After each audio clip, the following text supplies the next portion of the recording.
శుక్లాంబరధరం విష్ణుం శశివర్ణం చతుర్భుజం ప్రసన్నవదనం ధ్యాయేత్ సర్వవిఘ్నోపశాంతయే అగజానన పద్మార్కం గజానన మహార్నిశం అనేకదంతం భక్తానాం ఏకదంతం ఉపాస్మహే. ఓం గం గణపతయే నమః. ఓం శ్రీమాత్రే నమః. ఓం శ్రీ గురుభ్యో నమః. అలాగే ఫారిన్ కంట్రీస్లో ఉంటూ నా వీడియోస్ చూస్తూ నన్ను ప్రోత్సహిస్తున్నటువంటి మీ అందరికీ కూడా పేరు పేరున నా హృదయపూర్వక నమస్కారాలు. ఇప్పుడు మనం మే 18 నుంచి 24వ తారీఖు మే వరకు కూడా ఈ వారం రోజులు ఆ వివిధ రాశుల యొక్క ఫలితాలు ఎలా ఉండబోతున్నాయో తెలుసుకుందాం. అంతే కదండి, నా వీడియోలు మీకు నచ్చాయని అనుకుంటున్నాను. మీకు నచ్చినట్టయితే మీరు లైక్ చేయండి, షేర్ చేయండి, సబ్స్క్రైబ్ చేయండి. నా పేరు వాడిరి ఆదినారాయణరావు శర్మ. కర్కాటక రాశి అండి. కర్కాటక రాశి వారికి ఈ వారం మొత్తం కూడా బ్యూటిఫుల్గా చాలా బాగుంటుంది. భయపడే సంవత్సరం లేదండి. ఎందుకంటే ద్వితీయ భావంలో కూడా కేతు ఉండడము, మీకు అత్యంత రాజయోగకారకుడు కుజుడు కూడా నిత్యసిద్ధిలో ఉండడం, కొద్దిగా చికాకులు కోపాలు మనస్పర్ధలు వచ్చినప్పటికీ మీ రాష్ట్రాధిపతి సప్తమ భావంలో ఉన్నట్టు పారాను. సో అది ఆయన 18, 19 తారీఖుల్లో మీకు కుజుడు చూస్తాడు కాబట్టి చంద్రమంగళ యోగాన్ని ఇచ్చాడు. అంటే బహుశా భూములు కొనుక్కోవడము, వాహనాలు కొనుక్కోవడము, లేకపోతే మీరు అపార్ట్మెంట్స్ లాంటివి కొనుక్కోవడం జరుగుతుంది. మేబీ ఈ నెల 18, 19 తారీఖులో అవకాశాలు ఉన్నాయండి. ఎందుకంటే ఫైనాన్షియల్గా మీరు ఎప్పుడు కూడా ఇబ్బంది పడరు. కానీ కాలసర్ప దోషంలోనే ఒక చంద్రుడు తప్ప రాహుకేతుల మధ్యలో మీకు సెకండ్ భావన ఉన్నారు. అంటే కుటుంబంలో చిన్న చిన్న మనస్పర్ధలు, కొద్ది చిన్న చిన్న ప్రాబ్లమ్స్ రావడానికి అవకాశాలు ఉన్నాయి. సెకండ్ హౌస్ లార్డ్ మాత్రం దశమంలో ఉన్నాడు మాత్రం మర్చిపోకూడదు మీరు. అంటే ఏంటి అంటే ఫైనాన్షియల్ స్టేటస్ ఖచ్చితంగా పెరుగుతుందండి. మీ ఉద్యోగాల ద్వారా, వ్యాపారాల ద్వారా బాగా పెరుగుతుంది. అంతేకాకుండా మీరు ఎప్పుడు కూడా షార్ట్ జర్నీస్ ఎక్కువ చేయడము, మీ తమ్ముళ్ళకి చాలా బాగుండడము, మీకు కష్టపడి ప్రతి విషయంలోనూ విజయం సాధించడానికి అవకాశాలు ఎక్కువ ఉండడము.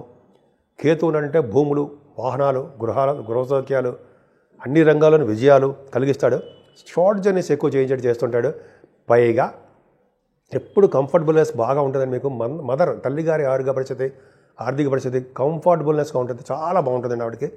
అంతేకాకుండా మీకు మీ పిల్లలకి చాలా అద్భుతమైన చదువు వస్తుంది. మీకు కూడా చదువు వస్తుంది, అందులో సందేహం లేదు. బాగా చదువు వస్తుందండి. పైగా సంగీతంలో ఎవరైనా ఉన్నవాళ్ళు, మ్యూజిక్ డైరెక్టర్స్ అన్నాం కదా, అలాగే మ్యూజిక్ సంబంధించిన వాళ్ళు చాలా బ్రహ్మాండంగా సాధిస్తారు, సక్సెస్ అవుతారు.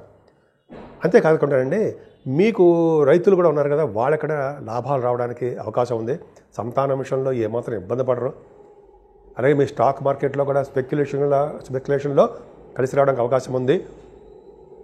ఇంతేకాకుండా మీకు గురు ప్రభావం 6వ భావం ఉండడం వల్ల మేనమామలకు బాగుండడము, అనారోగ్య సమస్యల నుంచి బయటపడుతుండడము, లా రిలేటెడ్ సంబంధించిన వ్యవహారాల్లో సక్సెస్ అవుతుండడం జరుగుతుంది.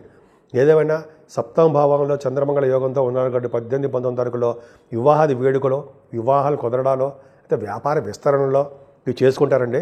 కాకపోతే అంటే అష్టమ స్థానంలో రాహుతో కలిసి చంద్రుడు చాలా తప్పు కదా. రాష్ట్రాధిపతి అష్టమంలో ఉన్నాడు.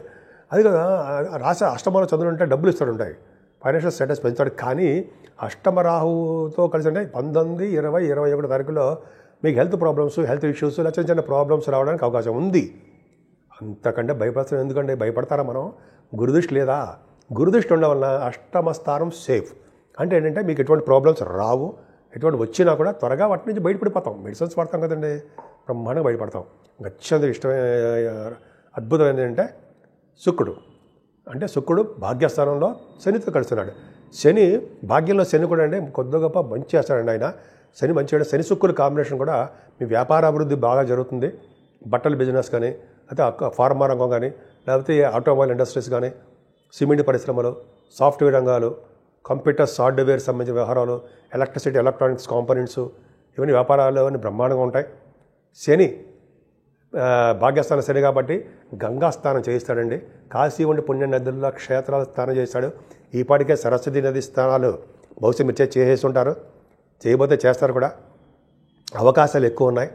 శని రాహుల్ కాంబినేషన్ బ్యూటిఫుల్ అండి.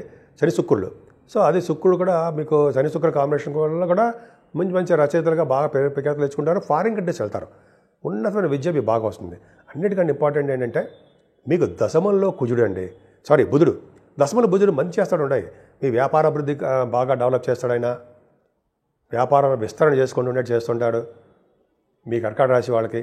అంతేకాకుండా మీ బుధుడు వల్ల ప్రైవేట్ ఆర్గనైజేషన్స్లో పనిచేసే వాళ్ళకి అద్భుతమైన యోగాలు కలుగుతాయి. రవి బుధుడు లాభస్థానంలో ఉన్నారండి. ఇది సెకండ్ హౌస్ లార్డ్ లాభంలో ఉన్నారంటే మాట్లాడండి. 25వ తారీఖు నుంచి బుధుడు వస్తాడు అనుకోండి. 23 నుంచి. సరే అది పక్క పెడితే రవి మాకు లాభస్థానం ఉన్నాడు కాబట్టి ఆయన బాగా విశేషమైన సంపదలు కలిగిస్తాడండి. ఆయన సంపదలు, అలాగే మీరు అనుకున్న దానికంటే ఎక్కువ లాభాలు బాగుంటాయి.